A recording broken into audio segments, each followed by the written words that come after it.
নমস্কার, আমি শেখর আর আপনারা দেখছেন এনপিএস নিউজ বাংলা, সময়ের সাথে আপনার পাশে। রাজ্যের মুখ্যমন্ত্রী তথা তৃণমূল সুপ্রিমো মমতা ব্যানার্জির কথা মতো, নির্দেশ মতো প্রত্যেক ব্লকে, প্রত্যেক অঞ্চলে তৃণমূল কর্মী সংগঠনকে আরো শক্ত করো, আরো মজবুত করো। বিশেষ করে সংখ্যালঘু সেল তাদেরকে আরো উজ্জীবিত করো, তাদেরকে আরো সংগঠিত করো, যাতে আগামী দিনে একাধিক নির্বাচনে তৃণমূল কংগ্রেসের এই সংখ্যালঘু ভোটটা দ্বিগুণ হয়। সেই লক্ষ্যেই সাঁকরাইল ব্লকের পক্ষ থেকে সংখ্যালঘু সেলের 16টা জিপি ভিত্তিক, এরিয়া ভিত্তিক সভাপতি নির্বাচিত হল। যে সভাপতির নাম 16টা জিপিতে উঠে এসেছে, সামগ্রিকভাবে আলাপ আলোচনার মধ্য দিয়েই হয়তো এই অঞ্চল ভিত্তিক সভাপতির সংখ্যালঘু সেলের নাম তারা এনলিস্টেড করেছে। কিভাবে সম্ভব হলো? কোনো জায়গায় কি কোনো অসঙ্গতি থেকে গেল? কেউ কি অক্ষুণ্ণ, কেউ কি অখুশি? সার্বিকভাবে আমাদের প্রশ্নের উত্তরে কি বললেন তৃণমূলের সাঁকরাইল ব্লক প্রেসিডেন্ট, সহসভাপতি এবং সংখ্যালঘু সেলের সভাপতি, শুনুন।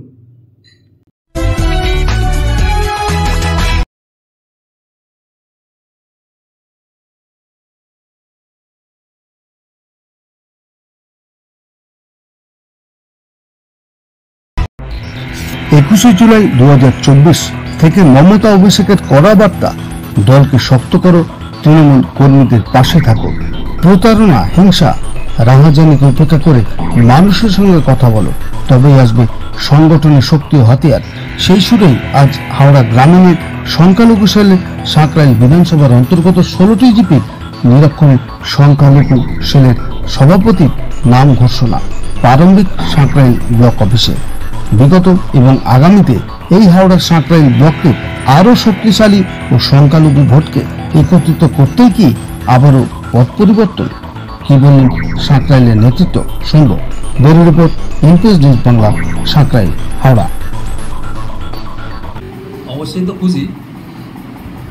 প্রথমেই আমি আমার ব্লক প্রেসিডেন্ট, আমার খুবই প্রিয় অমৃত বসু মহাশয়কে অভিনন্দন, এবং সাঁকরাইল কেন্দ্র তৃণমূল কংগ্রেস সংখ্যালঘু সেলের প্রেসিডেন্ট সাইদ রহমান মল্লিক মহাশয়কেও অনেক অনেক অভিনন্দন। কারণ সংখ্যালঘু সেল যেটা তৈরি হয়েছিল জেলায় প্রায় 1 বছর আগে গঠন হয়েছিল নির্বাচনের জন্য। তারপরে ব্লক প্রেসিডেন্ট আমাদের সাইদ রহমান মল্লিককে দেওয়া হয়েছিল। অঞ্চল ভিত্তিক কোনো প্রেসিডেন্ট ছিল না, এখন অঞ্চল ভিত্তিক যে প্রেসিডেন্ট উনি ঘোষণা করলেন, তার জন্য অনেক অনেক এনাকে অভিনন্দন এবং শুভেচ্ছা জানাই। কারণ সংখ্যালঘু সেল একটা মুখ্য ভূমিকা নেয়।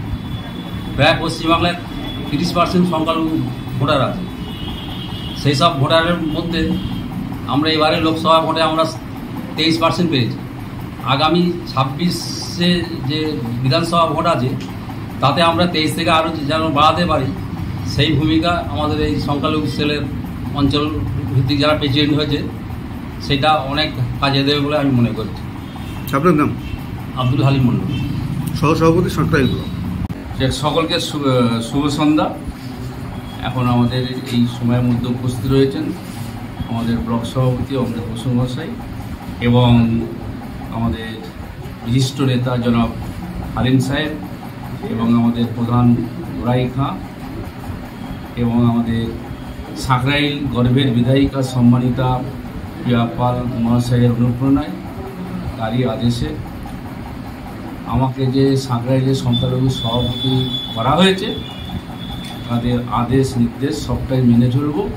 এবং আমাদের যে সাঁকরাইলের 16টা পঞ্চায়েতে যাদের নির্বাচিত করেছি, চিহ্নিত করেছি, তাদের সবার সাথে আমি যোগাযোগ করেছি, কথা বলেছি, তারা ঠিক কাজ করবে এবং নেতৃত্ব যদি আমাদের ঘরে কাজ ঠিক দেয়, ঠিকভাবেই করব। এবং সবথেকে বড় কথা হচ্ছে যেটা সংগঠন, তৃণমূল কংগ্রেসের যে সংগঠন, মা মাটি মানুষ, মমতা ব্যানার্জির যে আদেশ, যে নির্দেশ, সেটা আমরা পালন করব, এই আশা ভরসা আমাদের আছে। এবং 21শে জুলাই মমতা ব্যানার্জি যে আদেশ দিয়েছেন যে বিত্তবান নয়, বিবেকবান কর্মী চাই, বড় বড় গাড়ি করে ঘুরে নয়, সাইকেলে স্কুলে করে বাড়ি বাড়ি যাও, বারে বারে যাও। আমরা এইভাবেই কর্মীদের কাছে সাথে সাথে যেতে চাই, বলতে চাই। এবং মমতা ব্যানার্জির যে 64টা প্রকল্প আছে সেই প্রকল্পের কথা তুলে ধরেই আগামী বিধানসভায় আমাদের প্রার্থীকে আমরা জেতাবার লক্ষ্যে এগিয়ে যাব। তো প্রত্যেকেই মানে সবার সাথে আলোচনা করে সেখানে আমাদের এমএলএ ছিলেন, জেলা সভাপতি জুবের আলম ছিলেন, অমৃতদা ছিলেন, অরূপেশ ভট্টাচার্য আমাদের অভিভাবক ছিলেন, আমাদের আলিমদা ছিলেন, বিন্দুদাও ছিলেন। সবাইয়ের আলোচনার মাধ্যমেই এই কমিটি আমাদের গঠন করা হয়েছে। 16টা অঞ্চলে নাম আমি এবারে পড়ে শোনাচ্ছি। জিপিওয়াইজ মাইনরিটি প্রেসিডেন্ট বলছি, Amirul Khan president Mahiyari 1, Sheikh Zikriya president Mahiyari 2, Sabur Ali Midde president Kandua, Nasim Hossain Amin Midde president Andul, Nuruddin Khan president Masila, Rajkumar Molla president Sankrail, Sheikh Akram president south Sankrail, Sheikh Hamid president Sarenga, Najibul Hossain Sardar president Raghudebbari, Mohammad Selim Ansari president Manipur 1, Azad Khan president Manipur 2, Jasim Mallick president Dhulagori, Sheikh Aslam president Nalpur, Nasir Mallick president কোলোরা 1, হাজি এসারুল কাজী প্রেসিডেন্ট কোলোরা 2। এই মোট 16 জন আমাদের জিপিওয়াইজ সাকরাইলে মানে সংখ্যালঘু অঞ্চল প্রেসিডেন্ট আমরা নির্বাচিত করেছি। এদের সাথে আমরা আলোচনা করে আমরা ভালো কাজ করব এই আশা ভরসা রাখি। এবং আমাদের গর্বের বিধায়িকা আমাদের ব্লক প্রেসিডেন্ট অমৃত বসু এবং আমাদের অভিভাবক অরূপেশ ভট্টাচার্য আশা করব আমাদের সঙ্গে সাথ দেবেন, আমাদের কাজে সহযোগিতা করবেন, এই আশা ভরসা রাখি। আপনার নাম? আমার নাম সাইদ রহমান মল্লিক, সাঁকরাইল সংখ্যালঘু সেলের সভাপতি। কোনো কষ্ট নেই, রাজনীতিতে কখনো পদ থাকবে, কখনো পদ চলে যাবে। নেতৃত্ব যাকে বরিষ্ঠ নেতৃত্ব মনে করবে তাকে দেবে। আর আমি মনে করি সাকরাইল কেন্দ্রে আমাদের বিধায়িকা কিয়াপাল মহাশয়া, ওনার নেতৃত্বে এবং আমাদের সাকরাইল কেন্দ্রের আমাদের তৃণমূল কংগ্রেসের সভাপতি, সহসভাপতি আমাদের হাজি জনাব আলিম মণ্ডল সাহেব আছেন এবং সংখ্যালঘুর আমার বর্তমান সভাপতি। আজকে সংখ্যালঘু বলে যে কোনো একটা সংগঠন আছে, সেই সংগঠন কিন্তু এটা মানুষ জানতো না।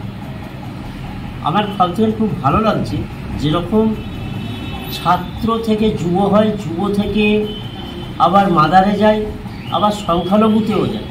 তো আমার পাশে বসে আছে রফিকুল ইসলাম মোল্লা, এ হচ্ছে আমার সংখ্যালঘু সেলের যখন আমি সভাপতি ছিলাম, এ আমার হাতে তৈরি যুব সংখ্যালঘু সভাপতি।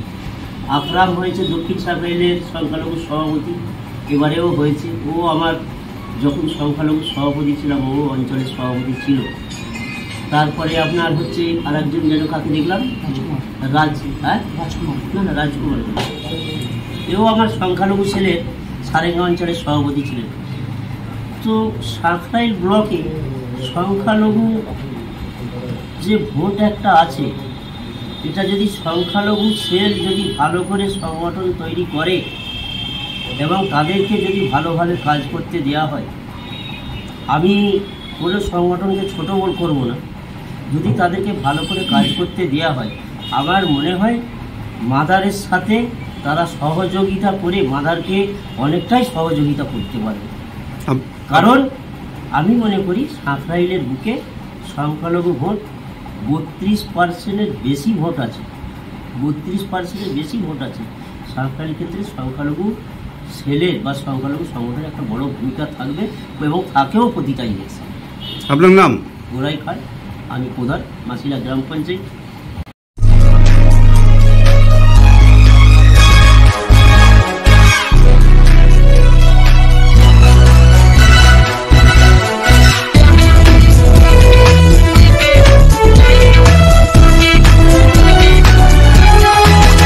আপনারা দেখছেন এনপিএস নিউজ, সবার সাথে সবার মাঝে।